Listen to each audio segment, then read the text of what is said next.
Good evening, everyone. It's our immense pleasure to welcome our guest tonight for the second program director panel hosted by Med School Mentor. Please join us in welcoming Dr. Ricardo Komotar from University of Miami, Dr. Lola Chambless from Vanderbilt University, Dr. Spiros Blackburn from UTHealth Houston, and Dr. Patel from Baylor College of Medicine, who will be joining us shortly. Neurosurgery is one of the most competitive specialty year after year, and we are extremely grateful for you all agreeing to be here today with us to help shed light on the ERAS match application process. Our session is going to follow a presentation and a Q&A, and for our guests, feel free to ask your question in the Q&A for our speakers. To kick our conversation off, we would like to ask each of you to briefly introduce yourself and your program, and how many residents you have per year and how it is structured. Dr. Chambless, if you want to start. Sure. So nice to see everybody. I'm Lola Chambless. I've been the program director at Vanderbilt for over 7 years. And I'm also a brain tumor and skull-based surgeon. So Vanderbilt's located in Nashville, which is a great city to live in for young people. And we're a fairly large program. We were expanded last year up to 4-3 alternating and hope to be up to pure 4 within the next year. And because of some backfilling and some various other things we did outside the match, we really will have this year, within a month or two, we'll actually have 4 people at the PGY 3, 2, and 1 level already, which has been really important for us because Nashville has grown a lot, and thus our department and our institution has grown quite a bit with a lot more faculty and a lot larger services. So one thing that we've been really focused on is building the residency core to expand to take advantage of that increased volume. I think pride ourselves on flexibility and adaptability within our training program, in that we really want to be adaptable to kind of the needs of neurosurgery residents that sometimes change throughout the 7 years that they're here with us. And we, I think, have a strong suit in sort of personalization in the way that we use our 2 years of elective time. A lot of that is call-free and protected, and it's available for away rotations and things like that, as well as degrees. Like we've had 2 residents get an MBA, we've had multiple residents get an MPH or a master's in other fields, et cetera. PhD is an option, or sponsored research, NIH funded basic science research, et cetera, and folded fellowships as well. So I think those are kind of strengths of our program. In addition, I'd say that we're one of the largest programs to be located really on a single campus. And so we have 3 sites, 3 separate hospitals, but they're all within a stone's throw of each other, which makes for a really collaborative, collegial environment, while you still get the advantage of rotating through different locations. I'm happy, as we get into things, to talk with full transparency about the entire way that we do our recruitment process. I think that's sort of been important to me as a program director, is to really be transparent in the way that we describe that, so we can talk through that at any time. I'm also, have recently stepped down as the SNS Medical Student Committee Chair, which is the committee that runs most of the match policies. And Akash Patel, who'll be joining us, is the new chair on that.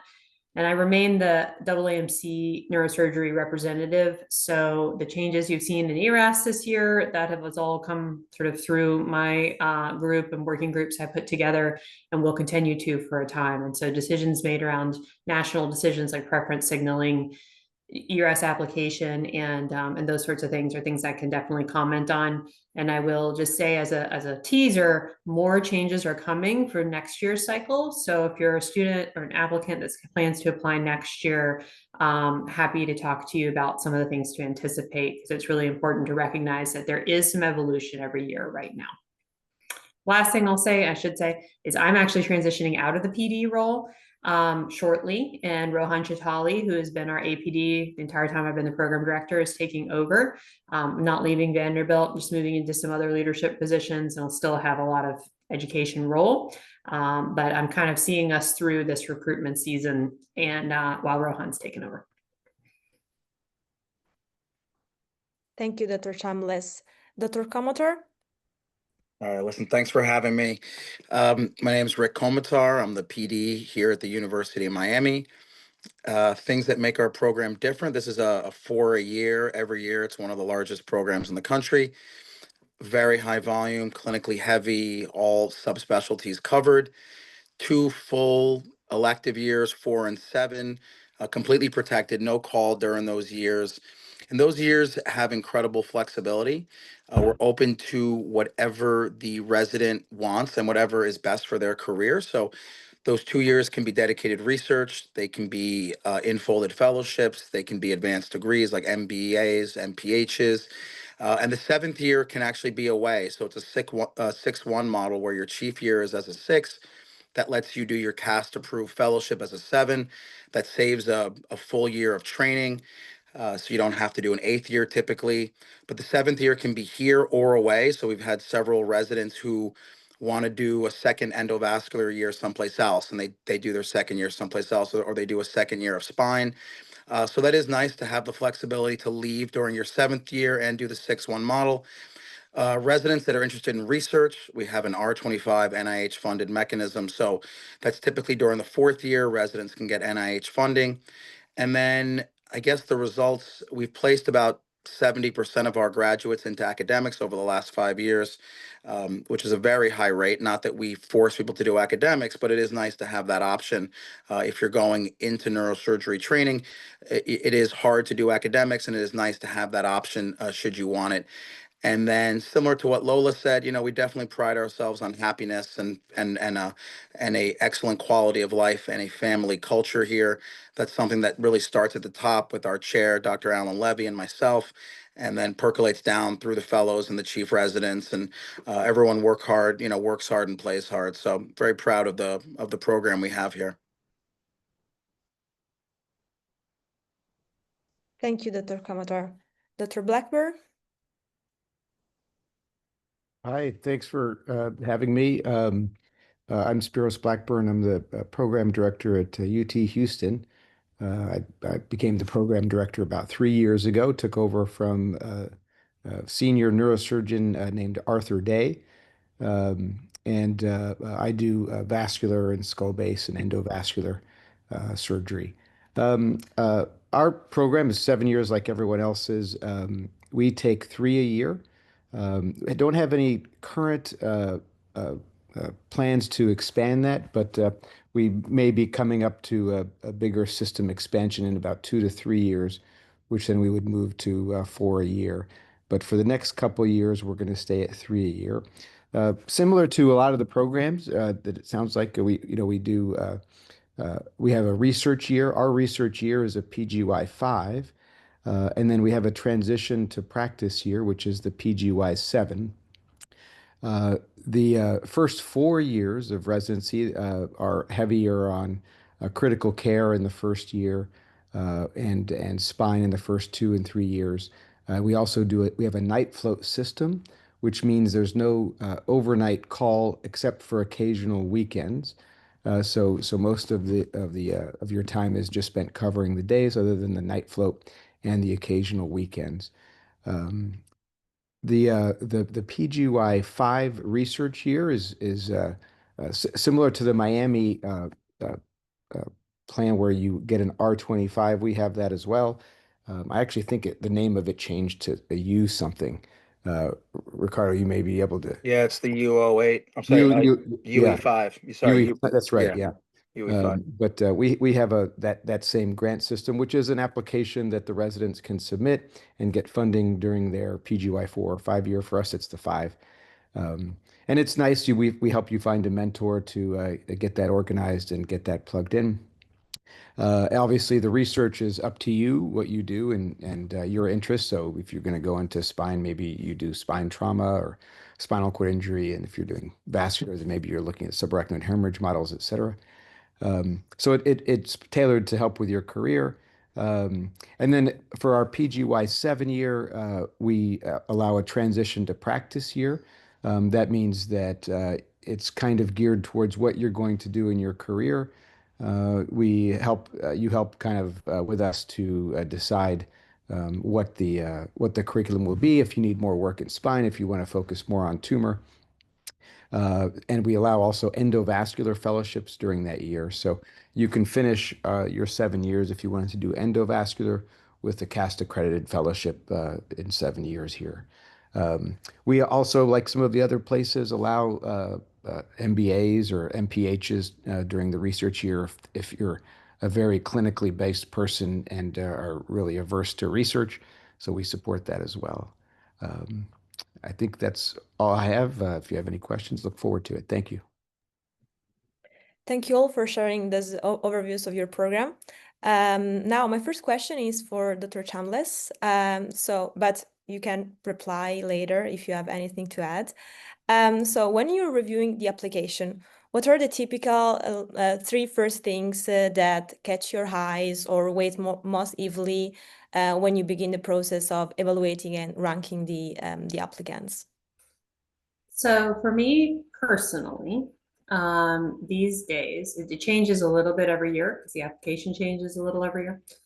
What I start with are, I actually jump to the 3 experiences that someone's labeled as meaningful experiences.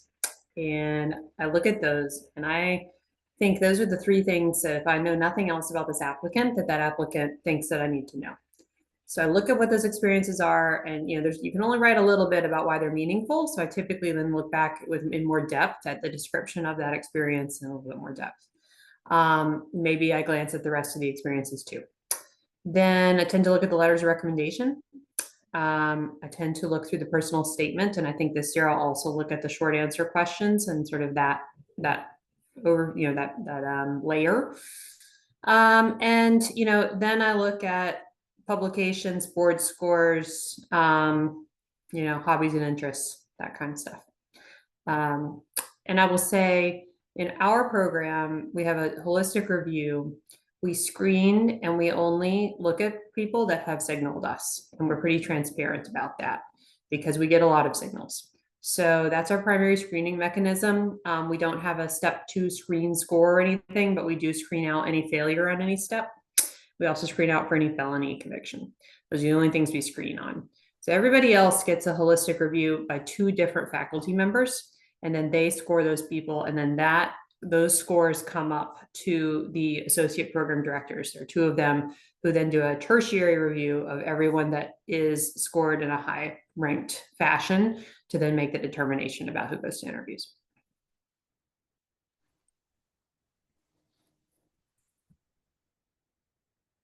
Dr. Komotar or Blackburn, you have anything to add? Yeah, I mean, I think, I agree with everything Lola said. I think the issue we run into, obviously, is that there's several hundred candidates applying, and then we offer all of our sub-Is interviews, and obviously all of our home students. So, we screen sub-Is. We only have typically between 15 to 20 sub-Is, and then plus our home students. So you're looking at 25 people that have guaranteed interviews, and we only have 40 interview spots. So you basically have 15 external interviews for, what are the numbers? 400 to 500 applications. It's a little bit insane. So unfortunately, you have to screen hard because you can't, you have to go from 500 to 15. I agree with Lola, only people who signal. Obviously, if you're not in someone's top 25, they're not coming to your program. So you really shouldn't be looking at them. So definitely they have to signal us. Quality of medical school is obviously critical.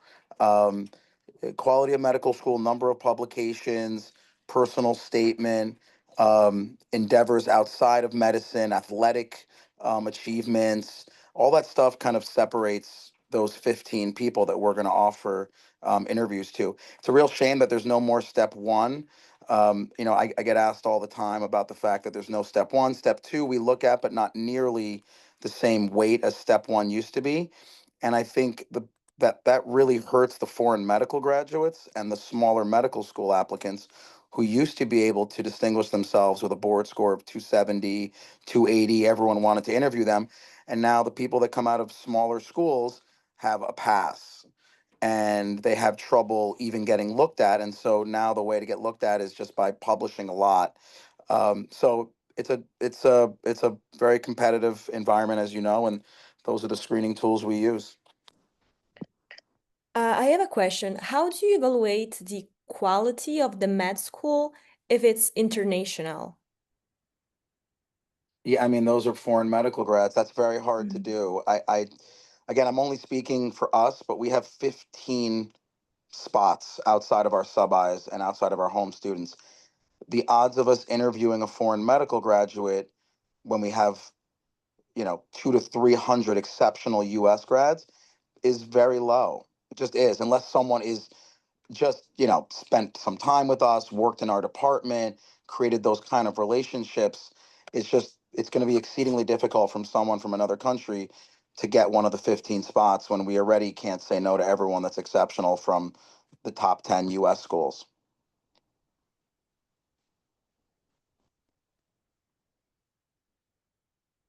Sure. Okay, thank you. Dr. Blackburn, do you have anything to add?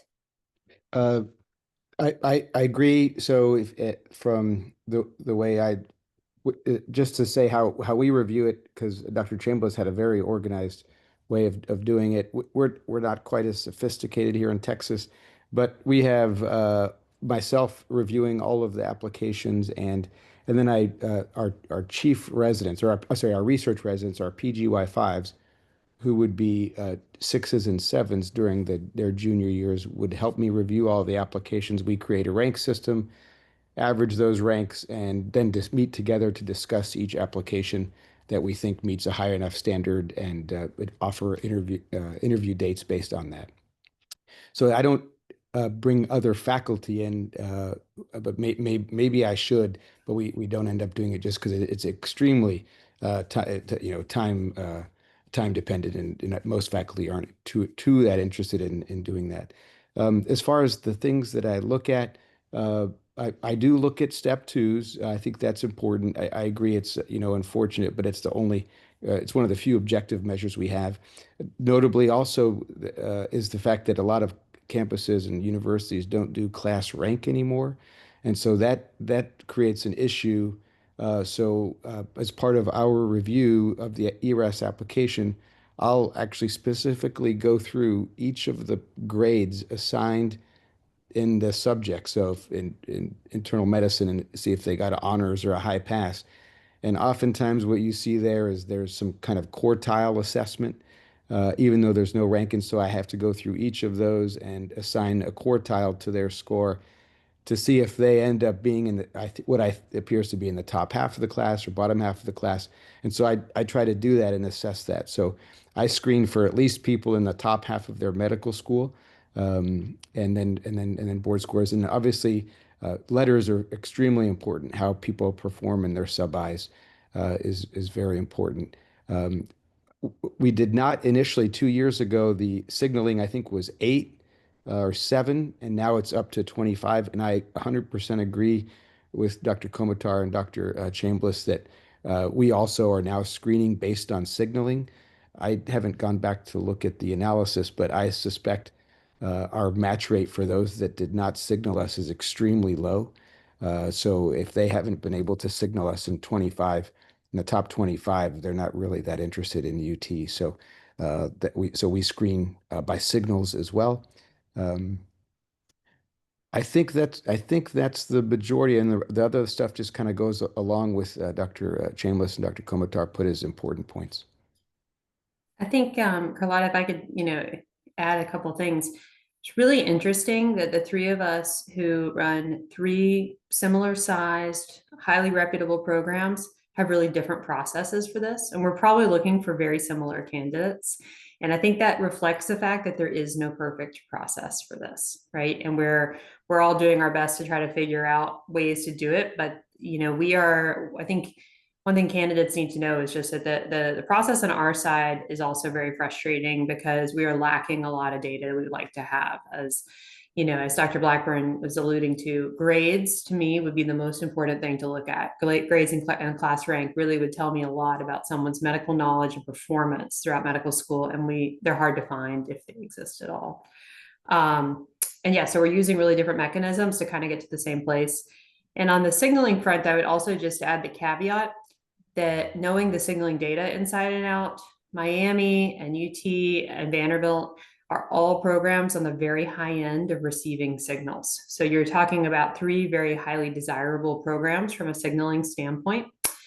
Programs that are not receiving nearly as many signals and nearly as many signals per application do look outside their signals. And there's program directors speak up to us at the SNS forums to really describe their process.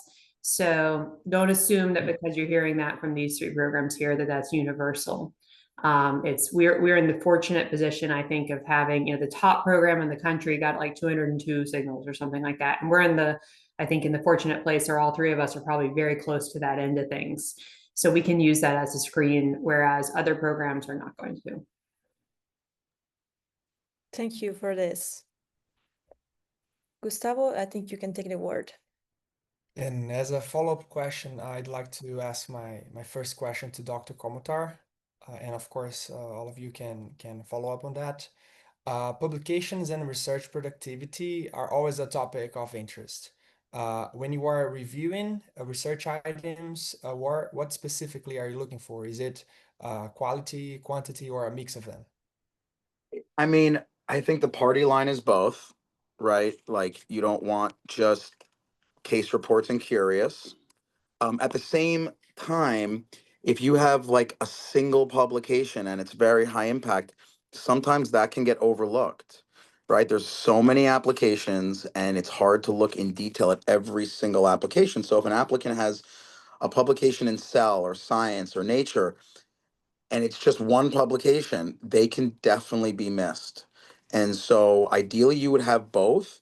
I always tell our medical students that they should get involved in both types of research, both the quick high volume ones so you can pad the CV and get the numbers up, which gets you looked at.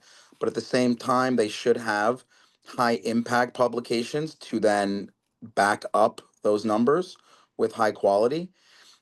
So I think that the numbers, again, this is a numbers game. You've got hundreds of applications. You've got 15 interviews, at least here in Miami, outside of the internal candidates, and you somehow have to get noticed. And people cannot look over 500 applications. So the number of publications definitely puts you on the map, and then you want to back it up with high quality in there as well.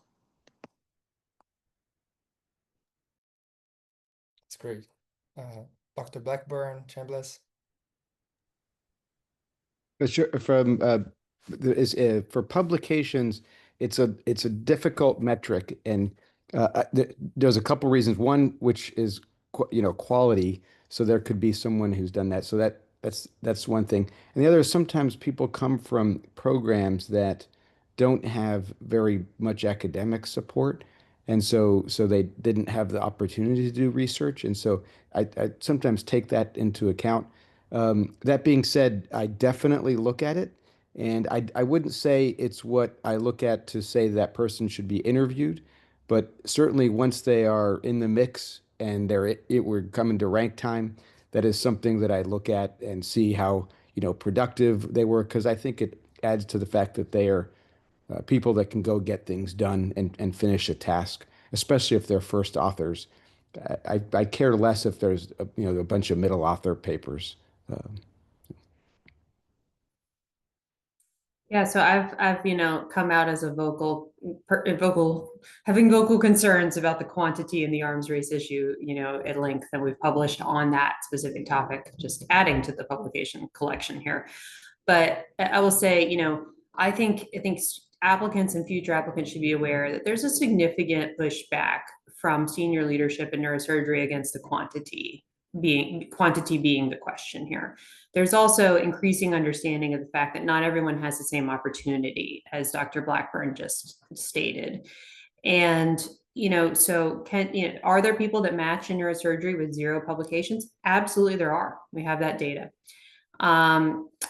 Is that the norm? Not really. What I actually am really pretty, just on a personal level, I'm kind of turned off by the padding of the resume at this point.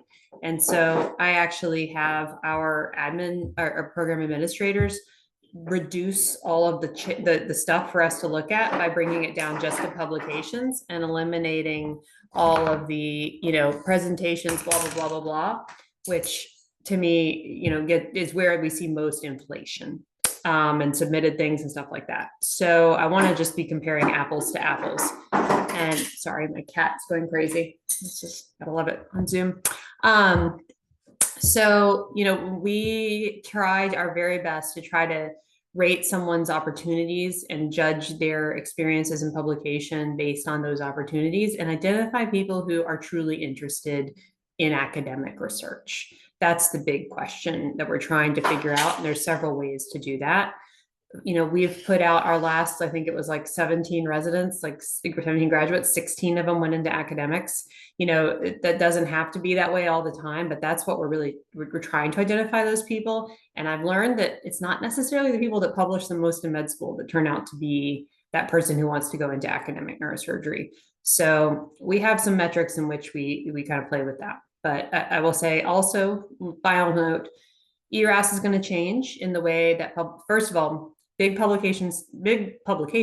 study coming out of ERAS this year that I'm working on with their leadership, looking at the actual data of publications from our applicants. And it's across all specialties, all applicants, period, eliminating all the duplicates, all the abstracts and presentations that we hope will come out in a major way in the spring.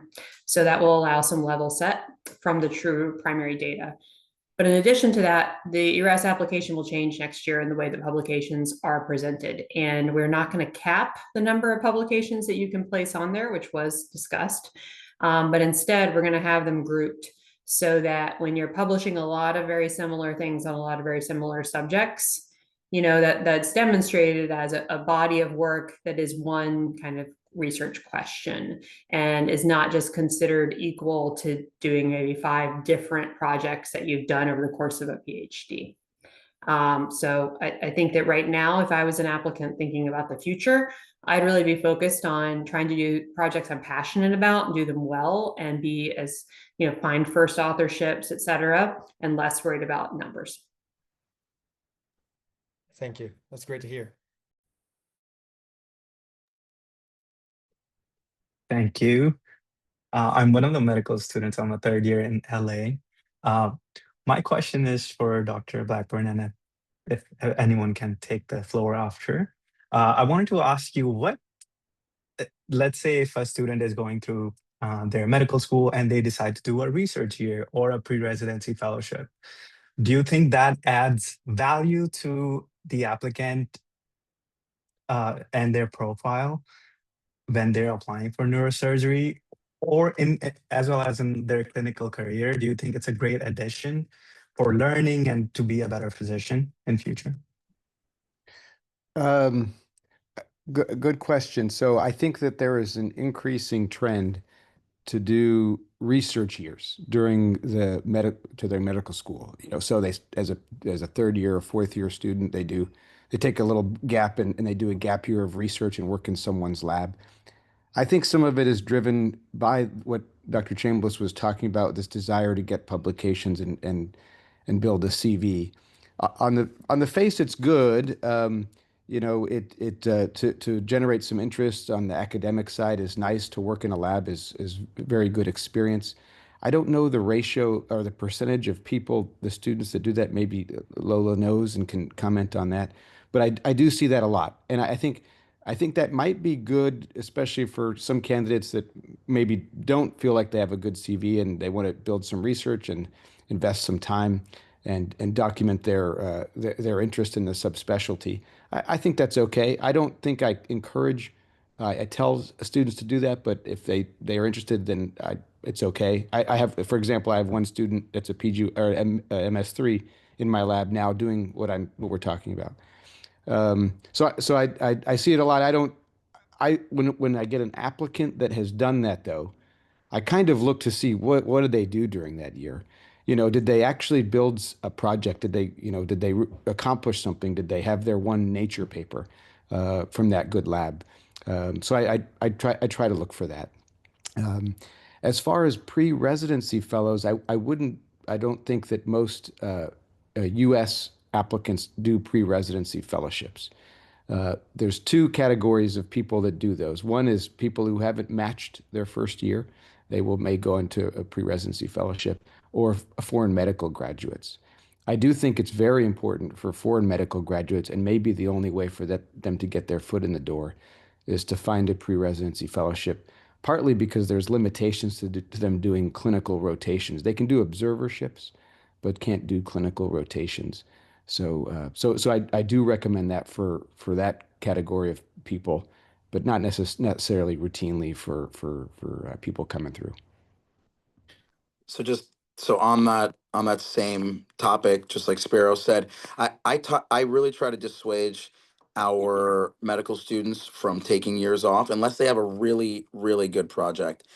We get asked all the time, should we take a year off? And just like Spiros said, it can be great if you have a great project, a great mentor, and it's highly productive, whether or not it's a paper in Nature or Cell, or you publish 20 papers in the White and Red Journal. Something like that is going to help you, but it can also backfire if you take a year off and you've got one case report during that year that ends up looking way worse than if you didn't do it. So I personally tell our med students not to do it unless they have something really special set up for that year. It's a long road, 7 years of neurosurgery, with fellowship if you train in Miami. And obviously there's no need to make it longer unless you have something really important to spend that year on. Yeah, I agree with Dr. Komotar's advice, the same advice that I give as well. I think actually part of your question though about really the pre-residency fellowship, is that getting to the IMG applicant? Yes, so we can address both sides for US medical students as well as IMGs. Yeah, so I think that obviously IMGs are up against a lot of particular obstacles, and it's an uphill battle. And I think that it is particularly difficult if you don't have clinical experience in the United States. I think that the best case scenario, if you don't match up front into neurosurgery, is a preliminary surgery spot, because it gets you a year of ACGME training. And I can't tell you how many people there are that are in that intern year who ultimately find an opening in a program that's expanded, or a program that has lost an intern, because most residents leave programs in their first and second year. And so if you're in an ACGME program, you have the option of transitioning over very easily. Pre-residency fellowship gives you no credit, so you're just re-entering the match. That's the only way in.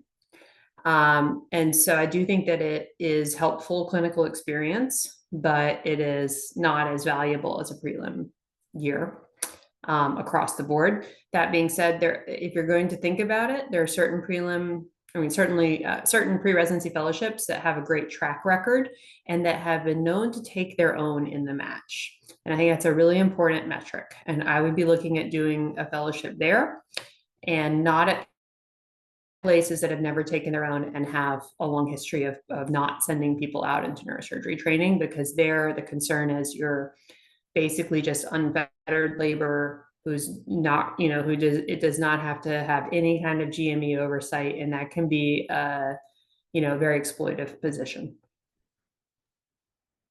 Makes sense. And any word for the medical students in the US? Yeah, in the US, I think same. So I think you wouldn't start off with that as your plan, but if you failed to match, your options are like, maybe you do a research year, but that usually is not going to be the answer in that setting. My general recommendation is try to scramble into a prelim surgery spot. If you're not finding one that is feasible, which is actually happening now more and more, then maybe it's the fallback plan beyond that, while you get your feet under you and try to figure out what your next step is. Thank you very much.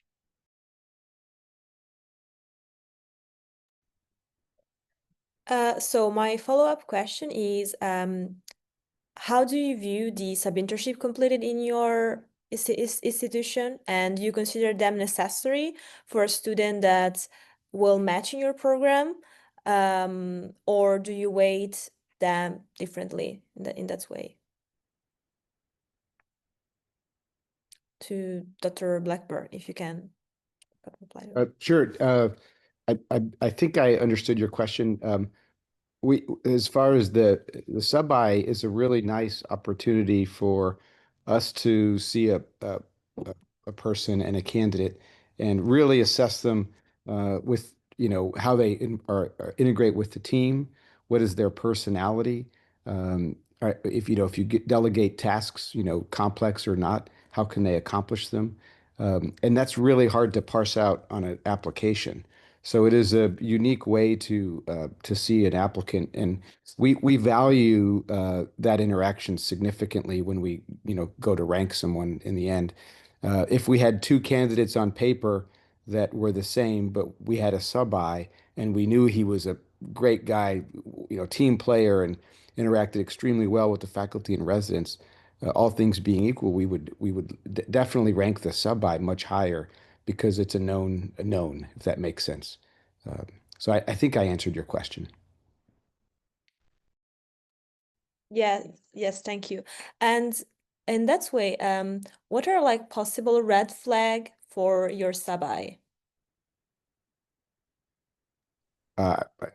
So for me, for sub-Is, someone who the residents don't get along with, um, that's a real red flag for me. I mean, we have lots of residents, and certainly there's personalities, but someone who consistently doesn't get along with the other residents, I'd be really worried about. Someone who has kind of odd behavior, odd interactions in clinic, doesn't communicate well. Someone certainly who doesn't show up on time, repeatedly. Those are things that are real red flags that we would potentially not rank them. Um, Hopefully that answers your question. Yeah, I mean, I think along what Spiros just said, I think for us, definitely how they fit in with the rest of the residents. It's obviously a very small program, 3 or 4 a year, depending on the program you're looking at. And if someone doesn't fit in, it's very different than a program that has 40 or 50 people in a class, like let's say medicine. And so fit and personality is really, really important, especially when you're talking about candidates that are all excellent on paper and highly accomplished from great med schools and publications and what have you. I think fit is probably the number one thing we look for in a sub-I, obviously after clinical competence. Yeah, similar. What I'll say is, we end up taking a lot of our sub-Is in the match. And I think that actually it's something to some degree to be proud of, because it means that those people wanted to come to Vanderbilt after spending a month with us. And that indicates that our culture is where it needs to be for those people. That being said, there are absolutely people that rotate with us that we do not rank highly. So it is something of a make or break month. And I will say it is also very important to me in building a program to bring in people who did not rotate with us. So it is by no means a requirement to wind up very highly ranked or even at the top of our rank list. Because I think when you get the reputation for doing that, while you may get great sub-Is, you lose out on so many other candidates that are just going to go to other places, by happenstance. So what I consider a really balanced match class is one that, I might see a Vanderbilt student that matches with us, and I might see an away rotation student, and then I might see two that didn't rotate with us, but are fabulous. So we were actually intentionally trying to bring in a mix to the actual program. Got it, thanks. As a follow-up question, I would like to ask Dr. Komotar about interviews. And from your perspective, what are the common mistakes that people make during the interview, and what are the main topics your interviews entail? It's a really good question. So I would say the main error people make is they'll put stuff down on their application that they don't really know about, and then you'll ask questions and they don't know what they're talking about. So they'll either in their personal statement or in their accomplishments, they'll put some hobby or some publication that they did, and then you ask them about it and they have no recollection, which means that it obviously wasn't that important to them. So I think being yourself and having your application reflect who you are as opposed to who you think they may want to see is a big mistake. I think the things that we want to see from an interview, at least I want to see, and I think most of the faculty here, is someone who's passionate about being excellent. And it doesn't necessarily have to just be neurosurgery, but you can tell when someone is a go-getter, someone who has excelled at everything they do, whether it's in high school or college or sports or whatever it's going to be. You see that someone over and over again is not just succeeding, but they're the best at what they do and they're excellent. We want to see that come out during an interview. We want someone who has energy and is driven and someone who is fiery. Those are the people who do well here in Miami. And I think those are the people who make excellent residents, the people that are going to get stuff done, that are passionate, and that are going to find a way to excel. So those things, it's hard to get that from an interview. I mean, one of the questions that I like to ask is, what's the biggest challenge you've ever faced? And it doesn't have to be academic. What's the biggest challenge you've ever faced in life, and how did you overcome it? And what you want to hear is, people are like, oh, I've never been challenged before. Well, that's a very different type of applicant. I mean, we've all gone through challenges, and then you want to hear about how they overcame it and how they had other people around them help them get through it, and were they a good leader? So that's a good question that I use to see if people have that ability to be resilient, have grit, get through difficult times, because neurosurgery, as we all know, is not easy. And there are many difficult times, and residency in particular has many difficult times. And I think that's a good predictor of who's not only going to be good, but who's going to be happy.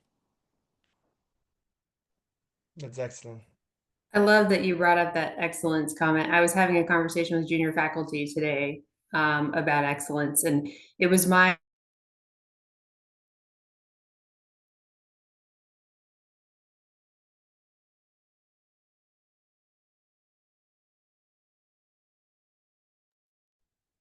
Did we lose Lola? I think so. We'll wait. Do you want to go ahead and start, Dr. Blackburn, and we can wait for Dr. Yeah, Chambless? sure. I do agree with Dr. Komotar. You kind of want to get a sense of what the applicants are like, which is hard. Our interviews are 20 minutes long, and so we try to ask questions for about 12 or 13 or 14 minutes of the applicant and let them ask questions to us. But in that time, we kind of want to get a sense of their personality. Like, we talked about, would they fit in with the team? Um, what is, what are they really proud of? What are their perceived weaknesses of themselves? I think the question was, to some degree, what are things that you would warn applicants not to do? Don't be fake. That usually people can tell. Some people get this kind of, they have a pitch. They come in, some applicants, and they want to give you their 5-minute pitch about who they are, you know, how many wars they avoided and successfully got to, this interview or whatever. And so that sometimes can be distracting, because it's maybe not what I want to hear or what I want to talk about. And so I'd have to kind of, sometimes you have to stop people. It also comes across sometimes as off-putting or braggadocious. So I warn people not to go too crazy. They have their letter at the end of their ERAS, and oh, I got into neurosurgery because I broke my leg and I had a recovery and I met a doctor and that's what got me into medicine. You don't want to hear for 20 minutes about their broken leg and how they overcame pain and their doctor was inspiration. That's a nice story, but I, sometimes it has to move. That can be the introduction, but it has to move on quickly. So do some talking is good, but address the interviewer and keep your discussion curt and brief, but but elaborate when asked.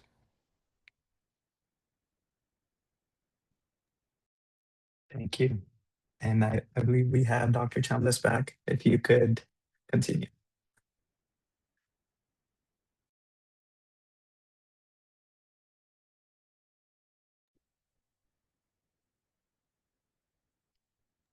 I guess Dr. Chambless is having some internet connection issues.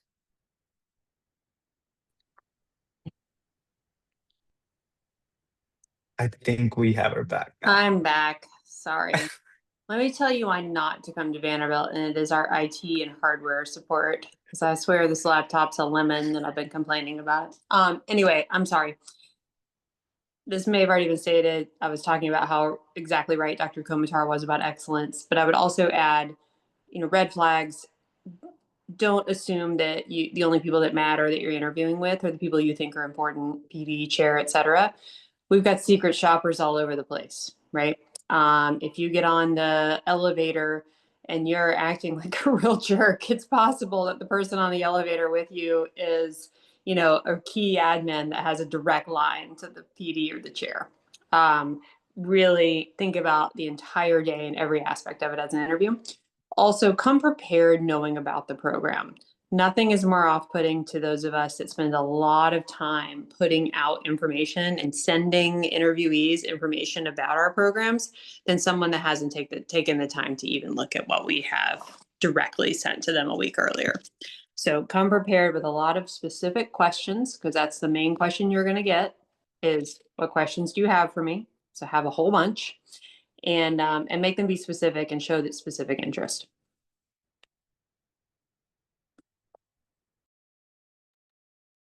Awesome. Thank you very much. And now my next question is for, we can start with Dr. Chambless and then move on to other speakers. Being a program director and having worked with a lot of students, do you see a certain time to tell a student that, hey, you might not be ready as of now to apply, or someone who is ready to go ahead and apply? How do you have that difficult conversation? And if you could shed a little light on that. Yeah, so most US medical students are meeting with me earlier on, and occasionally I'm meeting people in their third year who haven't been on my radar and they've kind of come late to neurosurgery. And in those settings, sometimes they don't have a lot of experience and exposure and maybe not a lot of research projects. And so sometimes those are the only people that I recommend considering a year out to do a research experience and to also gain clinical exposure. From the IMG setting, I think that it's about optimizing your application to make it the best it's going to be, and recognizing there's a ceiling to what you can do. There is no difference between 30 and 40 publications in terms of your candidacy. And I will say that the longer you're out of clinical medicine, the more difficult it's going to be to get back in, and PDs know that. So don't toil away for years and years and years in a research lab to get more publications, to be more ready for applying. Doesn't really work that way. So, I think somebody that's been out of clinical medicine, out of medical school for more than 2 years starts to really worry me about their transition back in. In terms of that difficult conversation, I don't know. I will say, I think program directors, like a lot of leaders, have to have a lot of difficult conversations. Those are not the most difficult I have to have. And also, I always, my relationship with my mentees is such that I say, look, I'm going to give you my advice. I'm going to give you some facts and my opinions, my advice. And if you don't take my advice, I'm still going to care about you and support you. And if it works out, fantastic. And, usually I expect it won't, but sometimes it does. And then I, accept that I have been wrong and I learned something for the next one. It's like an M&M of mentoring. So there's value to that too. So I think just like what Lola was saying, I meet with all the third year students midway through their third year. I think it's one of the most important meetings that you can have as a PD. You basically sit down with all the people from your school that are going to be applying in neurosurgery individually. You get their CV, you see their research background, their grades, their boards, where they went to college, their other activities, athletics, what their interests are. And if you really think they're not going to match, and every now and then you see someone who is just, they have no research, they haven't done well in school, they're not at the top of their class, minimal extracurricular activities. I just tell them, I say, look, if you want to apply 1 year, go for it, but realize it's probably not going to happen. If this is the only thing on the planet that you want to do, go for it, but don't spend several years doing it.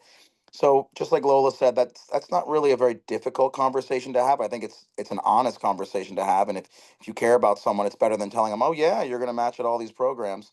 So we do that. And then I think the other part of that conversation is guiding where they're going to do sub-Is. So typically now people do a home and then 2 away.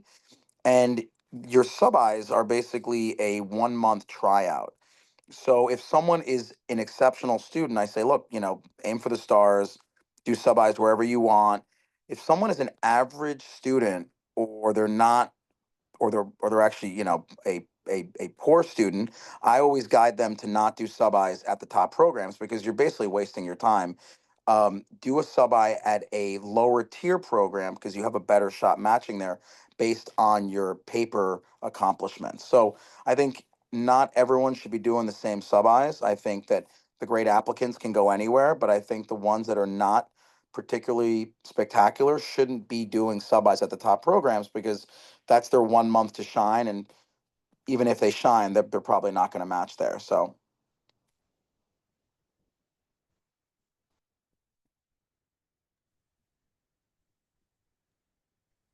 Thanks for this Thank you. honest answer. I have the last question regarding letter of recommendation. So, how do you and your program evaluate the letters?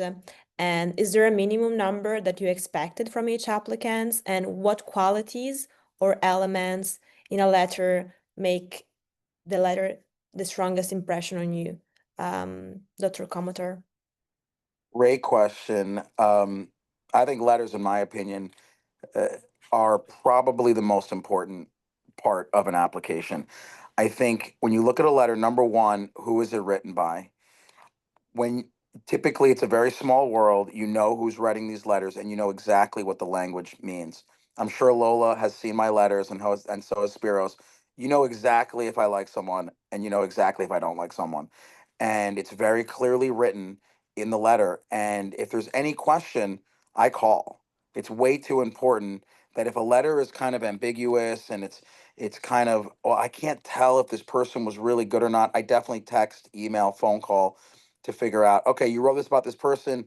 That was a little odd that you wrote that. What do you think? And then it'll be like, yeah, this person's terrible or they're great, you know? And so I think in the letters, what do we look for? Um, it's, I mean, at least for me, it's the last paragraph. There are certain words in there that kind of explain whether or not this person is competitive to be at Miami, or if they did a sub-I and they were not competitive. That also, there's a way to word that. And in terms of number of letters, your home institution obviously gets at least one, and then it is nice to have a sub-I letter from each sub-I you've done.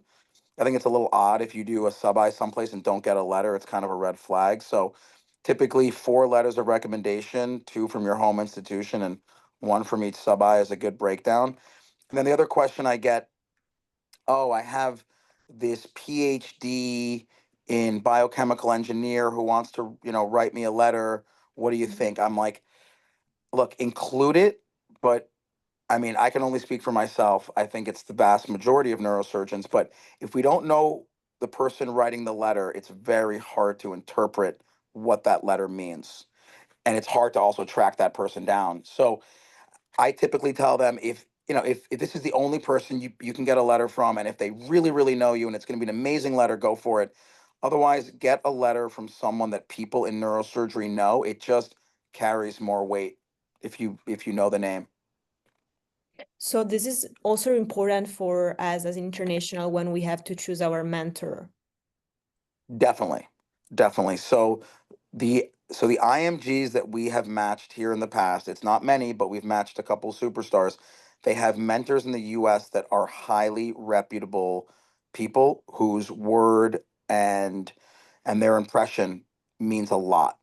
And so when someone like that calls you and they're like, "Hey, I got this applicant and he or she is phenomenal," and it comes from someone who you respect and admire, that goes a long way as opposed to someone who you've never heard of before and you're like, I have no idea who this person is, and maybe they're great, but I don't know.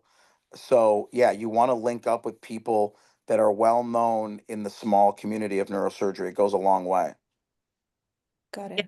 I'll add on to that because we just submitted all of our letters, Monday, and it's been a little bit. I've been on a battle in my department on this because I agree completely with what Dr. Komotar is saying. Our word is our bond between each other. It is about how we're recommending residency applicants. It's also about how we recommend faculty candidates. We know each other well, the people that are in leadership in neurosurgery, and you know who you can rely on and what they're looking for, and you can trust them in their opinions. so to me, I've leaned into the standardized format. Originally, while I was the chair of the committee that created that, I wasn't necessarily all that personally invested in it. But I actually think it has a lot of benefit, because what we ultimately did is create these quartiles or percentiles, not quartiles, that reflect what used to be at the end of the last paragraph of everybody's letter, right? And we try to help put people on the map in a way. And my goal for my own letters is to put them on that percentile map using a normal distribution. Are they going to be normal around the 50 percentile? No, because I wouldn't write a letter of recommendation for somebody that I think shouldn't be a neurosurgeon. And so that's in the bottom end, right? But there should be a normal distribution amongst my rankings of the 20 letters that I'm writing. And when Dr. Komotar sees those letters, he should be able to look at that and say, he's going to see multiple. He's not just going to see one letter from me, right? He should be able to look at that and say, here's how Lola has skewed this year. So there's something there. And if I have a question about it, because I really like how this person looks on paper, but she's got them a little lower, I'm going to call her and ask. And I think applicants maybe underestimate how much of those conversations are critical. But having people who are within that network right for you is very important. And that's why I think we've seen a move toward more team letters that are from like chairs, MPDs, and whatnot, as opposed to individuals. We've also done the studies to show that people who write one-off letters for just the odd, a single applicant because they're your research mentor or whatever, they almost universally put those people at the very top. And that's really less valuable, because those are people that are less experienced educators that are not seeing as many medical students. And so they're not actually comparing you to your peers in the same way. Dr. Blackburn, do you want to add anything? For that one, I don't have much to add. I agree with what both Dr. Komotar and Dr. Chambless said, is that I look at the clinical letters. If someone's a PhD, did a 4-year PhD and has a letter from their research mentor, I kind of expect to see that, but I don't put too much value in it. Okay, perfect. Thank you very much. And since we have 2 more minutes, I'll ask you one quick question. Between Miami, Nashville, and Houston, what city has the best food? I won't even answer that question. That's beneath me, It's going to be. I hate to say it, but I think it's Nashville. I think Miami's got great food, but the barbecue in Nashville is kind of outlandishly good. That is true. We definitely have better barbecue than Texas. I don't know what they're doing.